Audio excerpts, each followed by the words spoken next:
नमस्कार साथियों, कैसे हैं आप सभी? एक बार फिर से आपका स्वागत है आपके अपने YouTube channel Bharatvarsh to India पर।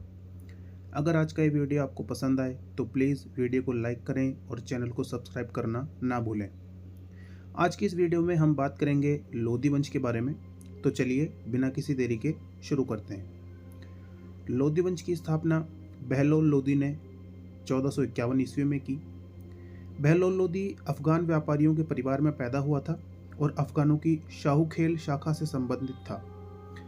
दिल्ली पर आक्रमण करने वाला पहला अफ़गान शासक भी यही था। जब सैयद वंश के अंतिम शासक आलम शाह ने दिल्ली का तख्त छोड़ा, तब बहलोल लोदी लाहौर और सरहिंद का सूबेदार था।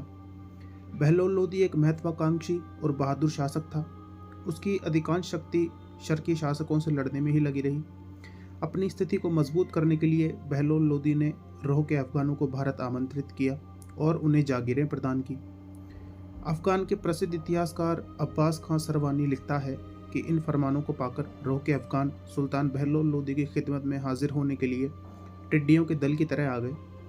हो सकता है कि इस बात को बड़ा चढ़ा के कहा गया हो, लेकिन ये भी सच है कि अफ़गानों के आगमन से बहलोल लोदी न केवल शर्कियों को हराने में सफल हुआ, बल्कि भारत में मुस्लिम समाज की संरचना में भी अंतर आया। उत्तर और दक्षिण दोनों ओर अफ़गान बहुसंख्यक और महत्वपूर्ण हो गए। बहलोल लोदी ने बहलोली नामक सिक्के चलाए और गाजी की उपाधि धारण की, जिसका अर्थ था काफिरों को मारने वाला। बहलोल लोदी अपने सैनिकों की काफ़ी फिक्र करता था और उनके प्रति काफ़ी उदार भी था, इसलिए वो उन्हें मसनद अली कह के बुलाता था। लोदी ने अपना ध्यान सुरक्षा पर केंद्रित किया, जिसके लिए उस समय पश्चिमोत्तर सीमा पर मंगोलों से खतरा था। वे किसी भी समय भारत पर आक्रमण कर सकते थे। अतः बहलोल लोदी ने अपने बड़े बेटे मोहम्मद खां को मुल्तान का हाकिम नियुक्त किया और स्वयं भी सीमा के आसपास ही पड़ाव डाल के रहने लगा। मंगोलों ने 1478 ईस्वी में आक्रमण का प्रयास किया, लेकिन मोहम्मद खां ने उन्हें खदेड़ दिया। किंतु 1485 ईस्वी में मंगोलों ने पुनः आक्रमण कर मोहम्मद खां को मार दिया और मुल्तान तक आ गए।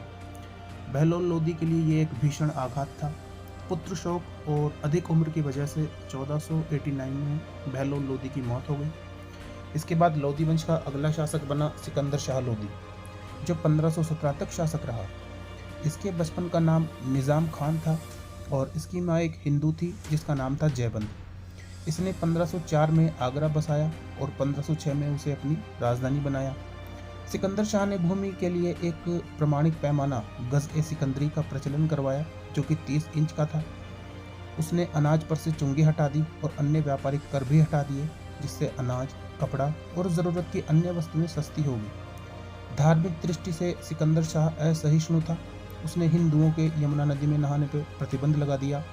मुहर्रम के बाद ताज़िया निकालने पर भी रोक लगाई और उसने हिंदू मंदिरों को तोड़कर वहां पर मस्जिद का निर्माण करवाया।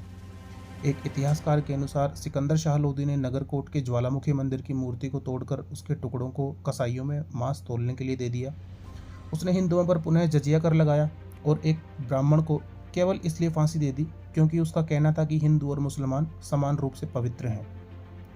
सिकंदर शाह लोदी गुलरुखी नामक शीर्षक से कविताएं लिखता था और इसके शासनकाल में संगीत के सर्वश्रेष्ठ ग्रंथ लज्जत-ए-सिकंदर शाही की रचना हुई।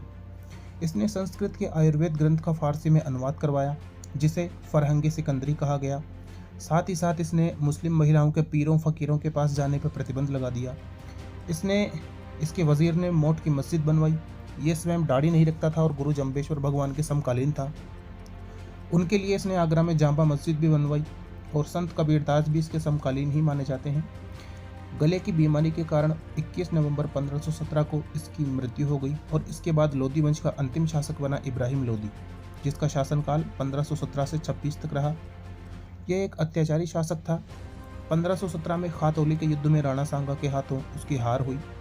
इसके बाद दौलत खान लोदी और आलम खान ने बाबर को पत्र लिखकर भारत बुलाया और 21 अप्रैल 1526 को पानीपत के पहले युद्ध में बाबर ने इब्राहिम लोदी को हराकर उसकी हत्या कर दी। इस युद्ध में बाबर ने तोपों का प्रयोग किया था। इब्राहिम लोदी का मकबरा पानीपत में ही बनाया गया। इस तरह से लोदी वंश की समाप्ति हुई और मुगल वंश का आगमन। इसके आगे की कहानी अगले वीडियो में बहुत जल्द अपलोड कर दी जाएगी। प्यारे साथियों, चैनल को सब्सक्राइब जरूर करें, साथ ही साथ वीडियो को लाइक और शेयर करें। आज का वीडियो देखने के लिए आपका बहुत बहुत धन्यवाद।